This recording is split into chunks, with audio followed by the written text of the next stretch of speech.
Hey everybody, welcome to From the Shed. I'm Todd Foster, or should I say back to the shed. As they say in the South, it's been a minute. It's been a long minute, actually, since February of this year, 2020, that we wrapped up a whole year of From the Shed, conversations, friendships, interviews, lots of encouraging stuff. So as you know, I started From the Shed to talk about faith, family, life, and relationships. All that stuff that's important to me through kind of the lens of my relationship with God. And so as you can tell behind you, this is a totally different shed than before. So if 2020 didn't bring enough change for everyone, it brought massive amounts for me and my family. We made a huge move from Lynchburg, Virginia, uprooted all that we knew, all that we've been a part of, and moved to Noonan, Georgia. What? Yes, we are Georgia peaches. Actually, my wife's more of a peach than me.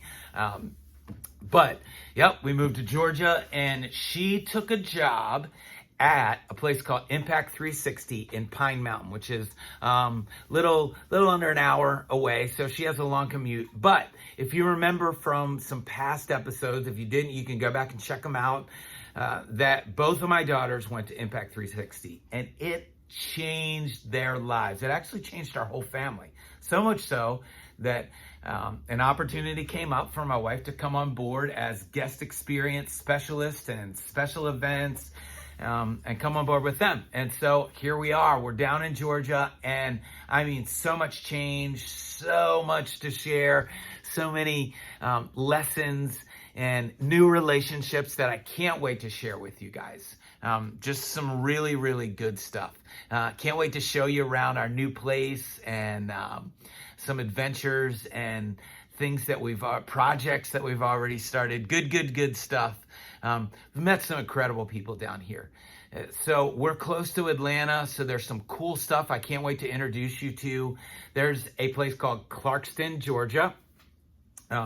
So we have some friends that are from Lynchburg that moved down there to be missionaries. There's a place called Refuge Coffee, all kinds of stuff. Very, very cool. Can't wait to share all those things with you. But hey, there is a bigger thing going on today. Today is a huge day in history, okay? So back in 1970, on this day, a baby was born. A baby. And that baby was me. It's my birthday, right? I am 50 today. It is an unbelievable miracle that I have made it to 50 years old. And so if you know anything about me, if you are a friend of mine, you know that I love my birthday. If you're brand new, I'm sorry. I literally have used the announcement time at the church that I was on staff with to promote my birthday coming up. Because if people don't know, they don't know. Anyway, so love birthdays, love celebrating that for other people, love mine. And so I'm really glad to be back at From the Shed. And as much as I can't wait to share some different things with you guys, I thought there would be something fun that I could do to kind of kick things back off and reintroduce From the Shed for you to get to know me a little bit if you're brand new from down here in Georgia. And just to share with my friends. So one of the things that I love to do more than anything is encourage people in their walk in life and hopefully point them towards a relationship with God and connect some of that everyday stuff in our lives. So I thought it'd be fun to share top 5 things that I've learned in the last 5 decades of being alive. I would not say that I learned these things early on, though some of the stuff that happened in my life early on imprinted to get me to where I am today. So here we go. Top 5 things, or at least up there, that I've learned. So a big one. This one's way at the top of the list here. Legacy. So for my dad, legacy is like his mantra. When he talks to the grandkids or the kids or extended family, when we have huge gatherings, it's always a reminder that like you have a legacy. And so you're going to leave one, and it's never too late to start one. My pop was an incredible follower of Jesus. My dad, just faithful in all that stuff, passed it on to me, and I want to pass it to my kids. And so, but you leave a legacy. What you pass on that goes on after you're gone. And what will it be?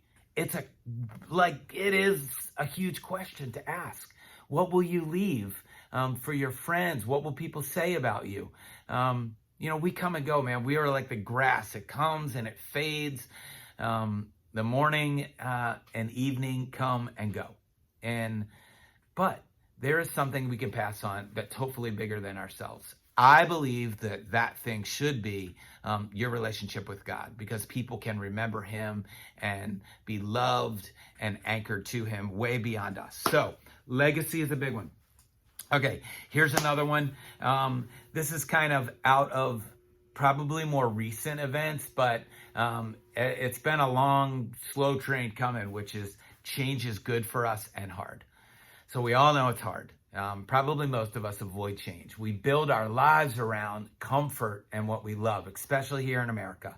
That is kind of what we do in our culture. We medicate ourselves. We build our little kingdoms, all that stuff, because we like what we like. And it's our right. And I will say that this move has caused some stuff in me and reminded me and helped me know that change is good for me, in that it causes me to have to depend on God. And then it makes room for him to do things in my life and around my life that are supernatural, that are really like, oh, you are who you say you are, and you do love me, and you are going to take care of me. But when I hold on to everything and I create this scenario, I don't give God any room. And so I'm so glad that we moved, if not just for that. It's been really challenging on different levels for each of our family members. I mean, man, we had Parker, who was starting his junior year. What a crazy time to move. But he's learned some amazing stuff, and I've seen him grow so much in his relationship with God. All the kids, really. Marlon and Anna, my oldest, and his wife, they're up in Lynchburg, and now they have the Lynchburg Post, and Marlon's leading that, and they're figuring out how to do that on their own, and they wouldn't do that if we're there. The other ones are just kind of all doing their thing too and figuring it out. So change is good. It's absolutely hard, but it's important. Not change for change's sake, but pretty close to that line. So if you're kind of holding back and waiting to like lean into some change, I would do it, man. You won't regret it. Keep God in the mix and he'll walk you through it. But it's good. Okay. Here's a huge one in my life. I would say this is like in the top 3. And so you don't need to sing to be a worship leader. So for those of you that follow and you know me, I've been a worship leader. I was in the sense of singing for 18 years. And then I lost my voice. It was a gradual thing, but I lost my voice. And that led me down a road of really like trying to figure out, okay, God, well, what does it mean to lead worship? And what kind of questions are you going to ask me when I stand before you? You're obviously not going to say, well, you got people to sing really loud, or you guys, man, your music was killer. It was so good. It was flawless. I don't think that's really important to him. And so I started asking these questions. And what I found is that in Romans, there's this great picture. The whole book is like this theology book. Like, we weren't a people and now we are. You were dead in your sin and now you're made alive. Things that were meant to like blow our minds. And so because of that, we should offer our body as a living sacrifice. This is our spiritual act of worship in chapter 12, the beginning of it. But it doesn't go on to say anything about music. It talks about loving your enemies, doing the good to those who don't do good to you, putting other people's needs above your own, on and on and on. And so the reminder that you don't need to sing to be a worship leader. As a matter of fact, the best worship leaders probably aren't singers. And so love, man, consider that in your life. What kind of worship are you leading? And what are people watching? Because they are. Here's a big one that is born out of that. Your identity is not in what you do, but in who you are, or even better, whose you are. So obviously, as a career, singing, losing my voice, I'm like, oh my gosh, well, who am I then? What am I going to do? But in the words of my daughter, Madison, which she loves this phrase, Imago Dei, I am made in the image of God. I'm an image bearer of the living God. Each of us are in like this unique way. We reflect his glory and his perfect creation. And I don't have to sing to do that. I don't need a microphone. I don't need a sliver of a stage, lights on me, and an audience to be me.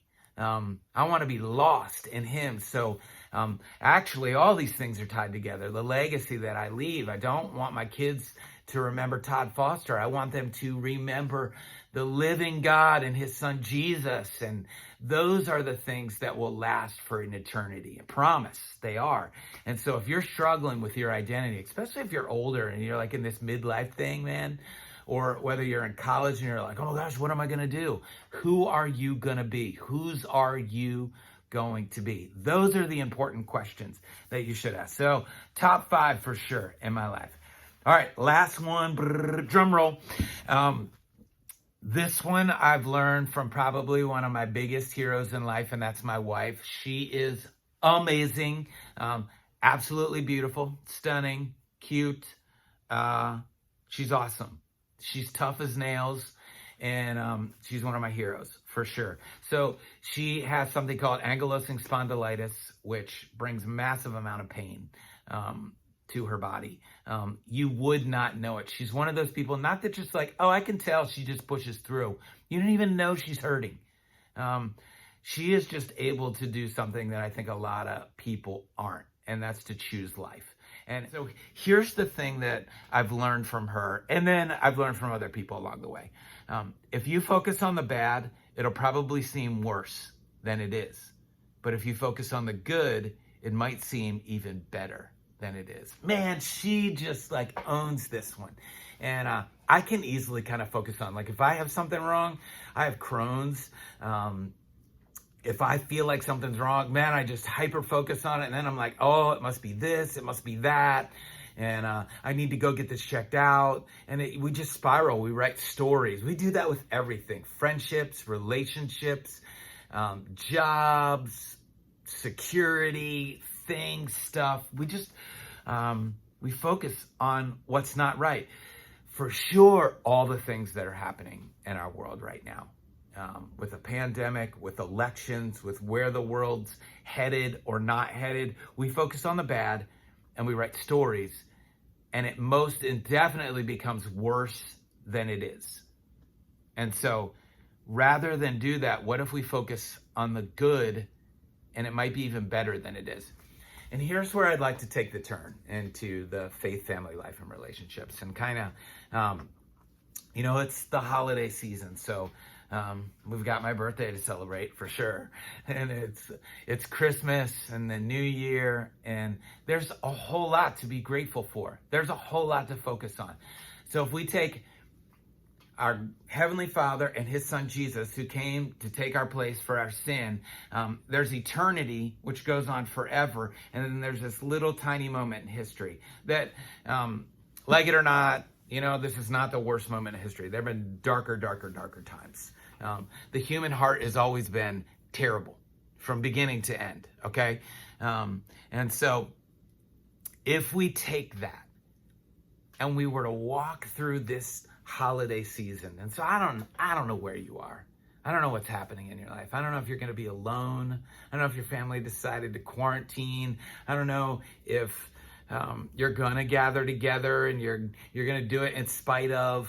But I do know this, the motive of our heart, the trajectory of who we're looking at, and why we do what we do matters. And so what if we took this season and we said, in light of you, God, these momentary afflictions, they're light and momentary, are nothing compared to your glory and being with you and eternity, and really own that for what it deserves. What if we did that? What if we went through the holiday season and just made it amazing? What if we really enjoyed one another? What if we had that huge dinner? What if we just spent a little bit extra and thought of someone else? What if we went and served someone else? What if we went and put someone else's needs above our own? I'm pretty sure that's what Jesus did by coming here. It was the very thing that we're celebrating in Christmas, is that he left heaven, all that he deserves, the glory, the attention, the affection, and came here with a towel over his arm to serve us. Man, wouldn't that be amazing if we decided to live that way and just turn the whole thing around, and rather than focusing on the bad, we focused on the good.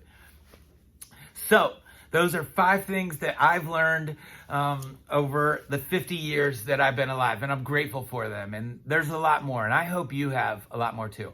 And so, again, I'm so excited to be back at From the Shed. I can't wait to share Georgia with you guys, new relationships, and people that we've met from all around the world. So have an amazing day on December 18th, my birthday, and have an amazing Christmas with your family. And we'll see you next time at From the Shed.